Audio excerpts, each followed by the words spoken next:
तुम्ही जो मला व्हिडिओ दाखवताय त्याच्यामध्ये असं दिसतंय की केंद्राध्यक्ष बाहेर येऊन टीव्ही चॅनलला बाईट देत आहेत. तर ते तसं करणं अपेक्षित नाहीये. तर त्याबद्दल मी काय करतोय की संबंधित जे झोनल अधिकारी आहेत त्यांच्याकडून याबाबत सविस्तर अहवाल मागू. मतदान केंद्र जे आहे आदर्श महिला मतदान केंद्र, त्या मतदान केंद्रावरती मतदान केंद्र सोडून केंद्राध्यक्षा ह्या बाहेर आलेल्या होत्या. त्या संदर्भातला हा सगळा व्हिडिओ आहे. निवडणूक आयोगांचे नियम काय आहेत आणि नियमांचं कुठंतरी निवडणूक विभागाच्या कर्मचाऱ्यांकडनं अधिकाऱ्यांकडनं उल्लंघन होते का? इथं तुम्ही जो मला व्हिडिओ दाखवताय त्याच्यामध्ये असं दिसतंय की केंद्राध्यक्ष बाहेर येऊन टीव्ही चॅनलला बाईट देत आहेत. तर ते तसं करणं अपेक्षित नाहीये. तर त्याबद्दल मी काय करतोय की संबंधित जे झोनल अधिकारी आहेत त्यांच्याकडून याबाबत सविस्तर अहवाल मागू आणि त्यानंतर मग पुढं आपण नियमानुसार योग्य पण कारवाई. टीव्ही बाईट तर देत आहेत, परंतु इतरही महिला कर्मचारी आहेत त्या देखील बाहेर येत आहेत.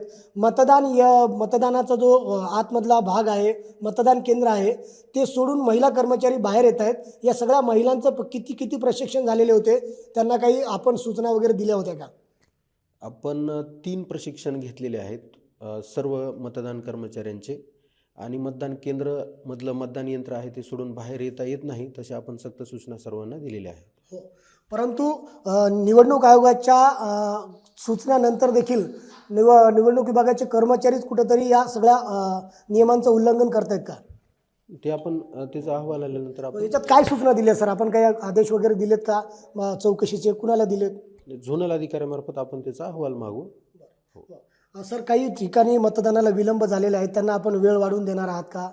तशी मागणी करतायत महिला मतदार. मतदानाचा वेळ आहे सकाळी 7:30 ते संध्याकाळी 5:30 वाजेपर्यंत. 5:30 वाजता लाईनमध्ये जितके मतदार असतील तेवढ्या सगळ्यांचं मतदान आपण संपेपर्यंत मतदान प्रक्रिया घेणार आहोत. वेळ वाढवून देण्यासाठी वेगळं असं काही तरतूद नसते. परंतु 5:30 वाजता 100 जरी मतदार असतील तर त्या 100च्या 100 मतदारांचं आपण कितीही वाजू द्या, नंतर 9 वाजू द्या, 10 वाजू द्या, आपण मतदान करून घेऊ. सर, माझ्याकडे दुसरा एक व्हिडिओ आहे. त्यामध्ये मतदान केंद्रामध्ये गोंधळ सुरू आहे आणि काय गोंधळ सुरू आहे तो या व्हिडिओच्या माध्यमातून तुम्हाला दिसेल. त्या ठिकाणी बटन दबत नसल्याचं सांगतायत. इतक्या मोठ्या प्रमाणामध्ये मतदान या ठिकाणी नागरिक जमा झालेले आहेत मतदान केंद्रामध्ये. त्यामुळं कुठंतरी निवडणूक विभाग जो आहे तो ही सगळी प्रक्रिया पार पाडताना कमी पडलाय. ते त्याच मॅडम दिसतात, त्याच मतदान केंद्रावर दिसतात. काही नागरिक दिसतात आतमध्ये. हा नागरिक हे मॉक पोलच्या दरम्यान सर्व उमेदवारांच्या प्रतिनिधीला आपण बोलवतो मध्ये. मॉक पोल ही जी असते प्रतिनिधीच्या समक्ष करावं लागतं. त्यामुळे ते कंपार्टमेंटच्या बाजूला उभं राहू शकतात. चौकशी दरम्यान जर काही दोषी आढळले तर काय कारवाई आहे? चौकशी दरम्यान दोषी आढळले 100% कारवाई काय कारवाईचं प्रोव्हिजन असेल? नाही, त्यांच्यावर आपण लोकप्रतिनिधित्व अधिनियमांतर्गत गुन्हा दाखल करतो.